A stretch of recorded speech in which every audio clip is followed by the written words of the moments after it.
Good morning friends सकार गुरुत्वपूर्ण खबर आपण मान स्वागत मुझे तो फ्रेंड्स प्रत्येक दिन भली बहुत गुड़ी पछा पछा खबर सहित जहाँकि पीएम किसान कालिया योजना ठू आरंभ कर राशन कार्ड ई श्रम कार्ड बड़ बड़ घोषणा यह खबर भितर रही तेणु आपण मैंने 2 मिनिट अधिक समय दे ए वीडियो को निश्चित शेष पर्यंत देखंतु कारण आज वीडियो देखापी आपको कौन न्यूज पेपर किंबा खबर कागज देखा पड़ोनी से चलतु भाई मैंने बेसी डेरी नक भिडियो पर नजर पकईबा तेरे नजर पकईबा पूर्व जदि आम चैनल प्रथम आसी भिडियो देखुं तेरे आम चैनल को सब्सक्राइब कर पाखे घंटी चिन्ह को दबाई ऑल नोटिफिकेशन को दबाई दिंतु कारण आम जिते बेले भी भिडियो छाड़ू आपण पाखे पहुँचब सर्वप्रथम नंबर 1 यही चाषी आसला खुशी खबर राज्य में गोपालन वृद्धि राज्य सरकार बड़ योजना अधिक दुग्ध उत्पादन योजना करुछंती राज्य सरकार चाषी को गोपालन दिगरे प्रोत्साहन राशि वृद्धि सह देशी गाई रखा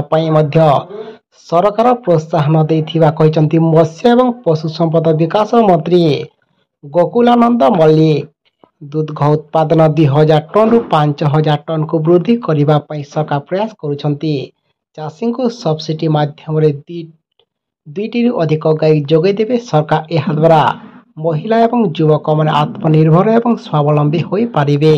परवर्ती खबर आसिला पुणी पाणीपाग सूचना को ने पुणी एक बड़ अपडेट 11 रु पुणी बढ़िबा वर्षा आगामी 5 दिन जाए राज्यर अधिकांश अंचल हालुकारू मध्यम धरणर वर्षा ने पूर्वानुमान कर भुवनेश्वर आंचलिक पाणीपाग केन्द्र आसंता 24 घंटे प्रबल वर्षा ने 5टी जिला कोरापुट रायगड़ा मालकानगिरी कंधमाल एवं गजपति जिला को येलो वार्निंग जारी करिछि। सेहीपरि 11 तारिख में बिजुली घड़घड़ी सह हालुका वर्षा येलो अलर्ट जारी करिछि पाणीपाग केन्द्र। राज्य में दक्षिण पश्चिम मौसुमी वायु सक्रिय रही सब पश्चिम केन्द्र बंगोपसागर संलग्न दक्षिण आंध्र प्रदेश उपर घूर्णिझड़ सक्रिय रही प्रभाव में 11 तारिख राज्य में पुणी सामान्य बढ़िब वर्षार परिमाण। परवर्ती खबर आसंता एही तारिख में खोलिब रत्न भंडार 14 खोलिपारे श्रीमंदिर रत्न भंडार यही सूचना देइछंती रत्न भंडार तदारख कमिटी अध्यक्ष जस्टिस विश्वनाथ रथ गतकाली कमिटी रे द्वितीय बैठक बसीतिला बैठक पर जस्टिस विश्वनाथ कहते 14 खोलिबाकू सरकार को प्रस्ताव दिया आशा करुचु सरकार 14 खोलिबाकू अनुमति देवे बोली से सूचना प्रदान करिसंती एवं सरकार को अनुमति पाइले रत्न भंडार खोला जिबा बोली सूचना मिली। परवर्ती खबर आज राज्य कैबिनेट गुरुत्वपूर्ण बैठक आज राज्य कैबिनेट गुरुत्वपूर्ण बैठक कैबिनेट बैठक अध्यक्षता करेंगे मुख्यमंत्री मोहन चरण माझी। यह बैठक में रत्न भंडार खोलिबा एवं सुभद्रा योजनार सरकारी उपरे बैठक में आलोचना हो पारे एथि सहित एकाधिक महत्वपूर्ण प्रसंग उपरे मध्य आलोचना हो पारे ता सहित मध्य कालिया योजना को नहीं मध्य बड़ घोषणा हो पारे बोली समस्त चाषी माने आशा करिसंती एवं शपथ ग्रहण समारोह दिन संध्यारे बसीथिबा प्रथम बैठकर यह महत्वपूर्ण बैठक हो पारे एवं 22 रु अधिवेशन किंवा बजेट अधिवेशन थिबारु एही बैठक रे किछि नुआ योजना उपरे मध्य लागि पारे मोहर। परवर्ती खबर समस्त प्रकार खाद्य पैकेट को नहीं आसला भी नुआ नियम जेकोसी पैकेट युक्त खाद्य सामग्री रे पुष्टिजनित सूचना जड़े खाउटी महत्वपूर्ण हो पारे किंतु बहु कंपानी यह विषय को गुरुत्व देते हैं अत्यंत छोट छोट अक्षर पुष्टिजनित सूचना पैकेट उल्लेख करी विषय विभिन्न समय उपभोक्ता समस्या होता उपलब्ध करने पर भारतीय खाद्य एवं मानक नियंत्रक प्राधिकरण फासाई यह नियम परिवर्तन करिछि। नूतन नियम अनुଯାयी एणिकी खाद्य सामग्री प्रस्तुत करुवा कंपानी माने पैकेट बड़ बड़ अक्षर रे पुष्टिजनित सूचना उल्लेख करिवे। परवर्ती खबर समस्त रोगी मोदी सरकार बड़ निष्पत्ति प्रधानमंत्री मोदी नेतृत्वाधीन एनडीए सरकार चलित मास 23 तारिख में 2024-25 आर्थिक वर्षर पूर्णांग बजेट उपस्थापना करिवे। एथर देश में मेंट सरकार होइछि तेणु बजेट लोकाभिमुखी हेबार आशा रही एवं आशा कराजुछि एथर बजेट आयुष्मान भारत प्रधानमंत्री जन आरोग्य योजना को नहीं किछि बड़ घोषणा करि पारंती। ରିପୋର୍ଟ ଅନୁସାରେ କେନ୍ଦ୍ର ସରକାର ଆୟୁଷ୍ମାନ ଭାରତ ଯୋଜନା ମାଧ୍ୟମରେ ବୀମା କଭରେଜ ସୀମାକୁ 5 ଲକ୍ଷ ଟଙ୍କାରୁ ବଢ଼ାଇ 10 ଲକ୍ଷ ଟଙ୍କା କରିପାରନ୍ତି। ଆହୁରି ମଧ୍ୟ ଏନ୍ଡିଏ ସରକାର ଆଗାମୀ 3 ବର୍ଷରେ ଆୟୁଷ୍ମାନ ଭାରତ ସ୍ୱାସ୍ଥ୍ୟ ବୀମା ଯୋଜନା ମାଧ୍ୟମରେ ହିତାଧିକାରୀଙ୍କ ସଂଖ୍ୟାକୁ ଦ୍ୱିଗୁଣା କରିପାରନ୍ତି ବୋଲି ସୂଚନା ମିଳିଛି।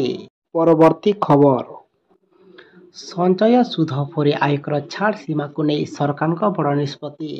ଆସନ୍ତା 23 ତାରିଖରେ ପ୍ରଧାନମନ୍ତ୍ରୀ ମୋଦିଙ୍କ ଅର୍ଥମନ୍ତ୍ରୀ ସୀତାରମଣ ସଂସଦରେ ପୂର୍ଣ୍ଣାଙ୍ଗ ବଜେଟ୍ କେନ୍ଦ୍ର ଉପସ୍ଥାପନ କରିବେ। ତେବେ ଏଥର ବଜେଟ୍ରେ ଅର୍ଥମନ୍ତ୍ରୀ ଏକ ବଡ଼ ଘୋଷଣା କରିପାରନ୍ତି।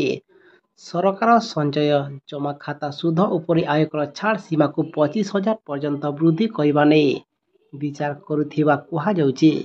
କେନ୍ଦ୍ର ଅର୍ଥ ମନ୍ତ୍ରାଳୟ ସହିତ ବ୍ୟାଙ୍କମାନଙ୍କର ବୈଠକ ବସିବା ସମୟରେ ଜମା ବୃଦ୍ଧି ପାଇବା ନେଇ ବ୍ୟାଙ୍କ ପକ୍ଷରୁ ପ୍ରସ୍ତାବ ଦିଆଯାଇଥିଲା। ଏବେ ଏହି ପ୍ରସ୍ତାବ ସମୀକ୍ଷା ସ୍ତରରେ ରହିଛି। ତେଣୁ ଆଗାମୀ ବଜେଟ୍ ପୂର୍ବରୁ ଉକ୍ତ ପ୍ରସ୍ତାବକୁ ନେଇ ଚୂଡ଼ାନ୍ତ ନିଷ୍ପତ୍ତି ନିଆଯିବ ବୋଲି ଜଣେ ସରକାରୀ ଅଧିକାରୀ କହିଛନ୍ତି। ପରବର୍ତ୍ତୀ ଖବର, ରାଜ୍ୟରେ ଡେଙ୍ଗୁ ସଂକ୍ରମଣ ରୋକିବା ପାଇଁ ତତ୍ପର ସ୍ୱାସ୍ଥ୍ୟ ବିଭାଗ। ରାଜ୍ୟରେ ଡେଙ୍ଗୁ ସଂକ୍ରମଣ ସଂଖ୍ୟା ଆରମ୍ଭ ହୋଇଗଲାଣି। ଡେଙ୍ଗୁ ସଂକ୍ରମଣକୁ ନଜରରେ ରଖି ସ୍ୱାସ୍ଥ୍ୟ ସଚିବ ତତ୍ପର ହୋଇ ଉଠିଛି। ଗତ 5 ବର୍ଷ ଭିତରେ ଯେଉଁ ଯେଉଁ ଅଞ୍ଚଳ ଡେଙ୍ଗୁ ହଟସ୍ପଟ୍ ରହିଥିଲା ତାହାକୁ ଚିହ୍ନଟ କରି ମ୍ୟାପିଂ କରିବା ଏବଂ ସର୍ବେକ୍ଷଣ କରିବା ଲାଗି ନିର୍ଦ୍ଦେଶ ଦିଆଯାଇଛି। ଏହି ମର୍ମରେ ରାଜ୍ୟ ସ୍ୱାସ୍ଥ୍ୟ ସଚିବ ଶାଲିନୀ ପଣ୍ଡିତ ସବୁ ଜିଲ୍ଲାପାଳ ଏବଂ ମ୍ୟୁନିସିପାଲିଟି କମିଶନରଙ୍କୁ ଚିଠି ଲେଖିଛନ୍ତି ଏବଂ ଲୋକମାନେ ନିଜେ ସଚେତନ ହେବା ସହ ସତର୍କ ରହିବା ପାଇଁ ମଧ୍ୟ ପରାମର୍ଶ ଦେଇଛନ୍ତି। ପରବର୍ତ୍ତୀ ଖବର, ଆସିଲା ପୁଣି ପିଏମ୍ କିଷାନ ଯୋଜନାକୁ ନେଇ ବହୁତ ବଡ଼ ଖୁସି ଖବର। ମୋଦି ସରକାର କୃଷକଙ୍କ ବିକାଶ ଉପରେ ଅଧିକ ଗୁରୁତ୍ୱ ଦେଉଛନ୍ତି। ପ୍ରଧାନମନ୍ତ୍ରୀ ଭାବରେ ଶପଥ ଗ୍ରହଣ କରିବା ମାତ୍ରେ ମୋଦି ପ୍ରଥମ କୃଷକଙ୍କ ଫାଇଲରେ ଦସ୍ତଖତ କରିଥିଲେ। ତେଣୁ ଆଗାମୀ ଦିନରେ କୃଷକଙ୍କୁ ଆହୁରି ଅଧିକ ସୁବିଧା ସୁଯୋଗ ଦିଆଯିବ ବୋଲି ଆଶା କରାଯାଉଛି। ଆସନ୍ତା 23 ବଜେଟ୍ରେ କୃଷକଙ୍କ ପାଇଁ ବଡ଼ ଉପହାର ଆସିପାରେ ବୋଲି ଅନୁମାନ କରାଯାଉଛି। ପିଏମ୍ କିଷାନ ଯୋଜନାରେ ମିଳୁଥିବା ବାର୍ଷିକ ସହାୟତା ରାଶିକୁ ବୃଦ୍ଧି କରିବା ପାଇଁ ବିଚାର କରୁଛନ୍ତି ମୋଦି ସରକାର। 6,000 ଟଙ୍କା ପରିବର୍ତ୍ତେ ଏଣିକି କୃଷକଙ୍କୁ 8,000 ଟଙ୍କା ପ୍ରଦାନ କରିପାରନ୍ତି କେନ୍ଦ୍ର ସରକାର। ତେବେ ଜୁନ୍ 18 ତାରିଖରେ ଶପଥ ଗ୍ରହଣ ପରେ ପ୍ରଥମେ ମୋଦି ପିଏମ୍ କିଷାନ ଯୋଜନାର 17ତମ କିସ୍ତି ଫାଇଲକୁ ମଞ୍ଜୁରୀ ଦେଇଥିଲେ। ଏଥିରେ ପ୍ରାୟ 9.3 କୋଟି କୃଷକଙ୍କ ଆକାଉଣ୍ଟକୁ ମୋଟ 20,000 କୋଟି ଟଙ୍କା ରାଶି ଜମା କରାଯାଇଥିଲା। ବଜେଟ୍ରେ ଏହି ପ୍ରସ୍ତାବ ପାରିତ ହେଲେ 6,000 ଟଙ୍କା ପରିବର୍ତ୍ତେ କୃଷକମାନଙ୍କ ଆକାଉଣ୍ଟକୁ 4ଟି କିସ୍ତି ହିସାବରେ ସେମାନଙ୍କ ଆକାଉଣ୍ଟକୁ 8,000 ଟଙ୍କା ପଠାଇ ଦିଆଯିବ ବୋଲି ଏବେ ଆଶା କରାଯାଉଛି। ପରବର୍ତ୍ତୀ ଖବର, ଏଣିକି ଏହିମାନଙ୍କୁ ମିଳିବ 10,000 ଟଙ୍କା। ଅଟଳ ପେନ୍ସନ୍ ଯୋଜନା ଅଧୀନରେ ମାସିକ ଦେୟ 1,000 ଟଙ୍କାରୁ 5,000 ଟଙ୍କା ପାଇବାକୁ ବ୍ୟବସ୍ଥା ରହିଛି।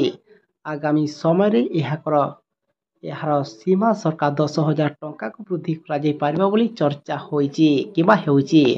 ମୋଦି ସରକାରଙ୍କ ତୃତୀୟ କାର୍ଯ୍ୟକାଳର ପ୍ରଥମ ବଜେଟ୍ ଜୁଲାଇ 23ରେ ଅର୍ଥମନ୍ତ୍ରୀ ସୀତାରମଣ ଉପସ୍ଥାପନ କରିବେ। ଏଭଳି ସ୍ଥିତିରେ ବେତନପ୍ରାପ୍ତ ଶ୍ରେଣୀଠାରୁ ଆରମ୍ଭ କରି କୃଷକ, ବ୍ୟବସାୟୀ ପର୍ଯ୍ୟନ୍ତ, ପେନ୍ସନ୍ଭୋଗୀ ପର୍ଯ୍ୟନ୍ତ ସମସ୍ତେ ସରକାରଙ୍କଠାରୁ ଭିନ୍ନ ପ୍ରକାର ଆଶା ରଖିଛନ୍ତି।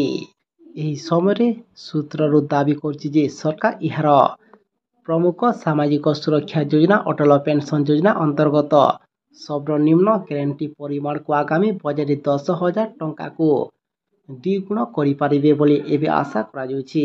ବର୍ତ୍ତମାନ ଏପର୍ଯ୍ୟନ୍ତ ଏପିୱାଇରେ 67.2 କୋଟି ସଦସ୍ୟ ଏବେ ଯୋଡ଼ି ହୋଇ ସାରିଛନ୍ତି।